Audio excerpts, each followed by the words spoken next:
Blue Note was a bit more intimate than Paradise because obviously we was far away. It was only like certain artists and DJs could see us, but in Blue Note, you was right there, it was right on the level, so people was right next to you, you know what I mean? They could touch the decks if they wanted to, but they got a cap if they did. You know, back then it was just week in, week out, it was like going to church. You know, you go to Blue Note and it would be like, it was like a sweat box. I think for me, you know, look back and I think about poignant moments. I think knowing that I was going on tour, knowing that I was getting fucking ripped to shreds for being this artist that was out there with a live band and doing all this sort of stuff. But I remember coming back off tour and going to Blue Note and switching the lights on and going, guys, thank you very much, taking the mic from Cleveland and saying, yo, it's great to be back, guys, but we've done it. And here it is, and just holding up a gold disc and saying, we've done it, we've gone, we've showed the world that this music is at its best, and it's going to get better. I want it to go platinum with whoever. Like Groove Say used to look at people's feet when he used to play, you know what I mean? We'd make him stomp. But I used to just pinpoint people in my head and try and work on them just to get them moving, you know what I mean? And when I got him going, then I move on to someone else and hit that person. But no one used to know that, but that's how I used to focus. They used to think, boy, I ain't even smiling. I'm trying to think, I can keep that geezer dancing. I'm on you, then I move on to someone else. I move on to them and just keep the dance floor moving. And by then, people be screaming, you know, people be asking for wheel ups, but my mind was elsewhere, just trying to keep it all connected. Being brought up when you don't have many dreams to finally be able to dream, Blue Note became the sanctuary. And all of the artists were the splinter cell of all of my mad designs in my mind. You know, I wanted a crew, and you know, you join the crew or get beat down. And we don't care at that point for being called elitist. I don't give a fuck.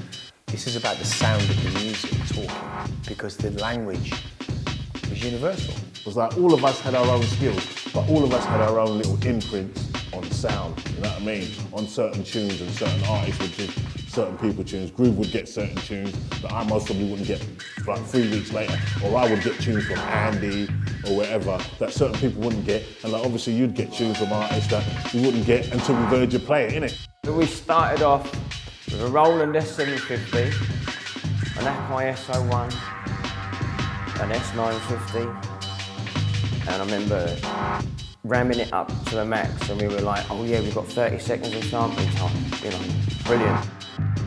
We're going to sample this break, put it on 45 plus 8 just to get it, you know, as little time as possible on the sampling, and then slow it back down, and sampling everything quick, and then sort of like bringing it back down just to get the most out of the technology.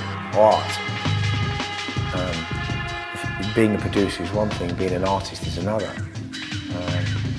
You know, the build-up of playing Groove Rider down the phone, Terminator, from Arlington Street in Camden, saying, I think I've changed it. And holding your hands on the ceiling in the studio with your eyes closed, thinking, wow. And that feeling of, you know, going to the Blue Note and leaving Swiss Cottage and driving down and listening to This Is a Bad in the car and hearing it, and then just pulling up to the Blue Note and going around the square and seeing the queue and pulling up and getting out and seeing Governor at the door and say, yo, what up?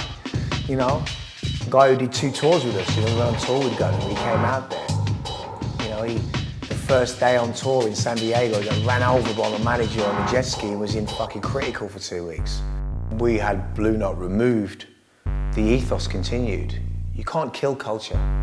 It's a very difficult thing to do. It's almost like there's a language, like when me and Risa are making tracks, like for instance, let's flip to New Age, the conversation, the way we speak about it, it's like we use roughage as a term now, it's a regular term, and it's never changed. It's like, oh, we just had a new thing, pretty roughage. So that DNA of Metalheadz is always stuck with us and always will.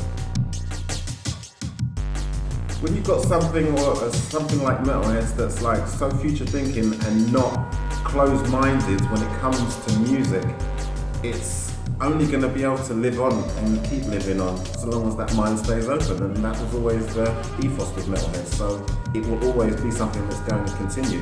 To me, I kind of treat Metalheadz like almost like it's my own label. Metalheadz was essentially a skull with a pair of headphones, which means that long after we're gone, music will always be here.